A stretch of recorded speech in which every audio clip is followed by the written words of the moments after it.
Pernah tidak terpikir kalau selama puluhan tahun ini kita seperti gajah raksasa yang hidungnya dicocok dan diseret oleh semut? Lu kerja keras, lu yang punya lahan, dan lu yang berkeringat di bawah terik matahari, tapi begitu panen, hasilnya harus lewat pintu tetangga dulu. Itulah potret Indonesia selama puluhan tahun di mata Singapura dan Malaysia. Sadar atau tidak, kita selama ini hanya menjadi budak logistik mereka. Kita menyetor ratusan triliun rupiah setiap tahun ke Singapura hanya untuk membeli BBM yang sebenarnya berasal dari minyak mentah yang melewati laut kita juga. Singapura tidak punya satupun sumur minyak, tapi mereka menjadi pusat kendali energi kita. Namun, tahun 2026 menjadi titik balik di mana peta kekuatan itu dibakar habis melalui sebuah keberanian geopolitik yang selama ini dianggap mustahil. Selama ini, Singapura duduk manis sebagai kasino energi Asia Tenggara, karena mereka menguasai kontrol atas jalur logistik. Di dunia perdagangan global, siapa yang mengendalikan jalur, dialah yang memanen keuntungan paling besar. Ibaratnya, Indonesia adalah petani yang menanam padi dengan susah payah, sementara Singapura adalah pedagang perantara yang hanya duduk di pasar, namun bisa menentukan harga. Selat Malaka menjadi panggung besar permainan ini, di mana sekitar 30% perdagangan global melintas. Di ujung selat itu, Singapura membangun Jurong Island, sebuah kompleks kilang dan terminal penyimpanan energi yang luar biasa canggih. Masalahnya, sebagian besar energi yang masuk ke Indonesia seringkali tidak datang langsung dari produsen, melainkan harus mampir dulu ke Singapura. Di sana, minyak itu dicampur, ganti dokumen, dan dikenakan biaya transit, biaya penyimpanan, hingga biaya trading tambahan yang semuanya akhirnya dibayar oleh konsumen Indonesia saat mengisi bensin di SPBU. Sistem lama ini adalah sebuah anomali ekonomi yang dipelihara oleh jaringan kepentingan yang sangat panjang. Banyak ekonom menyebutnya sebagai penjajahan logistik modern, karena negara sebesar Indonesia justru tergantung pada perantara kecil. Membangun kilang sendiri itu mahal dan rumit, sehingga selama puluhan tahun, kita selalu dicarikan alasan untuk merasa lebih praktis jika tetap bergantung pada Singapura. Namun, praktis tidak berarti sehat bagi devisa negara. Tahun 2026, Jakarta mulai melakukan rerouting perdagangan energi secara drastis. Jalur pembelian energi diubah dari yang sebelumnya lewat perantara menjadi langsung ke produsen utama, terutama Amerika Serikat. Langkah ini seperti menggeser sungai besar dalam dunia perdagangan. Airnya tetap mengalir, tapi daerah yang dilewati berubah total. Ketika kapal-kapal tanker mulai mengubah rute langsung ke pelabuhan Indonesia tanpa singgah di Singapura, seluruh ekosistem keuangan dan logistik di sana mulai merasakan getarannya. Ini bukan sekedar perubahan teknis, tapi merupakan kebijakan yang oleh para analis disebut sebagai strategi mematikan dominasi perantara regional. Kesepakatan strategis antara Indonesia dan Amerika Serikat dalam kerangka Agreement on Reciprocal Trade atau ART menjadi senjata utama dalam babak baru ini. Indonesia tidak lagi datang ke meja perundingan sebagai pembeli yang memohon diskon, melainkan sebagai pemilik pasar raksasa dengan hampir 300 juta konsumen. Amerika Serikat yang memiliki produksi energi melimpah, namun membutuhkan pasar stabil, melihat peluang ini dengan sangat serius. Perjanjian dagang senilai 11,5 miliar dolar atau sekitar 190 triliun rupiah ini, secara spesifik meminta Indonesia mengalihkan pembelian BBM-nya dari Singapura langsung ke Amerika. Nilai ini sangat presisi, karena merupakan angka yang selama ini kita setorkan ke broker-broker di Singapura.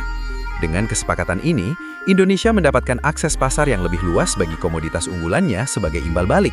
Salah satu yang paling krusial adalah kelapa sawit, komoditas yang selama ini sering diserang dengan isu lingkungan di pasar barat, namun kini mendapatkan jalan tol melalui diplomasi perdagangan yang lebih pragmatis. Di sisi lain, Malaysia juga mulai menahan nafas melihat pergerakan ini. Selama ini, Indonesia dan Malaysia adalah duo raksasa yang menguasai lebih dari 80% pasokan sawit global. Meskipun Indonesia jauh lebih luas, Malaysia seringkali lebih kompetitif karena mereka sangat agresif dalam melakukan lobi dan diplomasi perdagangan internasional.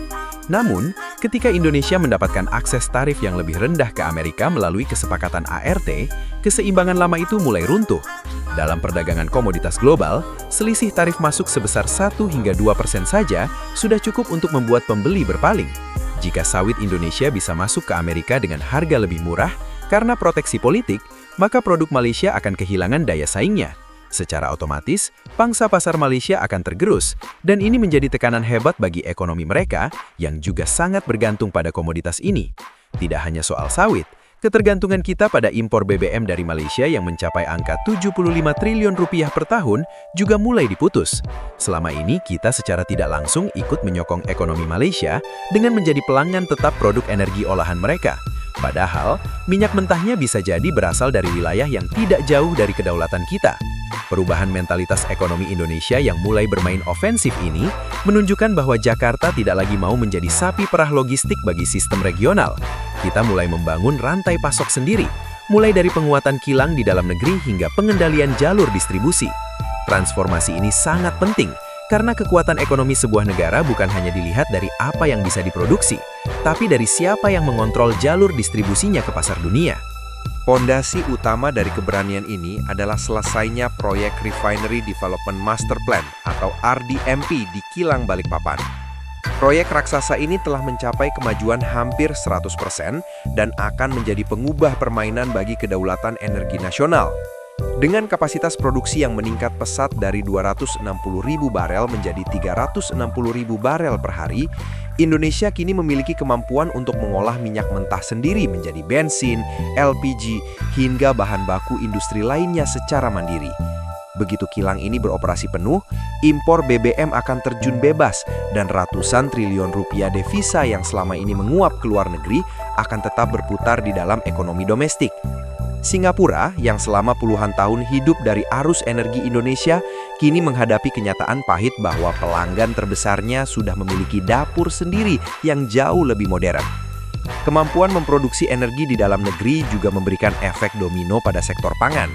Pemerintah yang sebelumnya telah menegaskan untuk menghentikan impor beras, mulai membuat negara-negara pemasok seperti Thailand dan Vietnam merasa tegang. Mereka menyadari bahwa Indonesia bukan lagi pasar yang bisa didikte, melainkan kekuatan ekonomi yang mulai menetapkan syarat-syaratnya sendiri.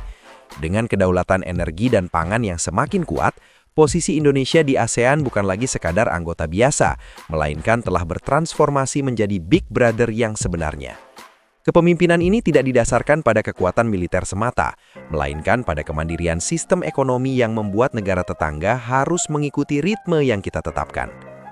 Hilirisasi industri, terutama pada sektor nikel, menjadi kartu as lainnya. Indonesia sebagai pemilik cadangan nikel terbesar di dunia, tidak lagi mau menjual tanah airnya secara mentah. Dengan melarang ekspor biji nikel dan memaksa pembangunan smelter di dalam negeri, kita telah memegang kunci utama rantai pasok kendaraan listrik global. Jika akses pasar Amerika semakin terbuka bagi produk turunan nikel Indonesia, maka industri manufaktur kita akan mendapatkan nafas baru yang sangat kuat. Ini adalah strategi barter kepentingan yang cerdas. Kita memberikan pasar energi bagi produsen besar, dan sebagai gantinya, mereka memberikan akses pasar bagi industri teknologi dan komoditas kita. Pola perdagangan transaksional yang jujur seperti ini terbukti jauh lebih efektif daripada diplomasi tradisional yang seringkali hanya berakhir dengan komitmen di atas kertas tanpa dampak nyata pada ekonomi rakyat. Namun transisi besar ini tentu tidak akan berjalan tanpa hambatan. Para mafia minyak dan jaringan broker internasional yang selama ini menikmati keuntungan triliunan rupiah dari sistem impor tentu tidak akan tinggal diam. Mereka akan menggunakan segala cara, mulai dari lobi politik hingga penyebaran narasi negatif untuk menggoyahkan kepercayaan publik terhadap kemandirian energi kita. Singapura dan Malaysia pun melalui berbagai instrumennya akan berusaha menjaga agar sistem lama tetap bertahan. Mereka sadar bahwa jika Indonesia benar-benar mandiri, maka pusat gravitasi ekonomi Asia Tenggara akan berpindah secara permanen ke Jakarta. Oleh karena itu, konsistensi pemerintah dan dukungan publik menjadi faktor kunci agar strategi rerouting energi dan hilirisasi ini bisa mencapai tujuannya di tahun 2030. Dunia internasional saat ini sedang menyaksikan kebangkitan raksasa yang selama ini tertidur. Langkah Indonesia untuk memotong jalur perantara dan membangun kekuatan logistiknya sendiri adalah sebuah revolusi ekonomi yang akan mengubah peta persaingan regional selamanya. Kita sedang menghancurkan tembok-tembok penjajahan ekonomi yang membuat kita tetap miskin di tengah kekayaan sumber daya yang melimpah. Masa di mana Indonesia bisa dibodoh-bodohi dengan skema impor yang rumit sudah berakhir. Kini kedaulatan itu bukan lagi sekadar slogan di hari kemerdekaan, tapi sudah mewujud dalam bentuk kilang-kilang yang mengepulkan asap produksi dan pelabuhan-pelabuhan yang melayani perdagangan langsung dengan kekuatan besar dunia. Prediksi ke depan menunjukkan bahwa Indonesia akan menjadi hub energi dan industri yang paling dominan di kawasan ini. Dengan penghematan devisa ratusan triliun dari penghentian impor BBM dan LPG, pemerintah akan memiliki ruang fiskal yang sangat luas untuk membangun infrastruktur yang lebih masif lagi. Singapura mungkin tetap akan menjadi pusat keuangan, namun mereka tidak akan lagi bisa mendikte energi kita. Malaysia pun akan dipaksa untuk bekerja sama dalam kerangka yang lebih adil dalam industri sawit. Indonesia telah mengambil kembali kunci rumahnya sendiri.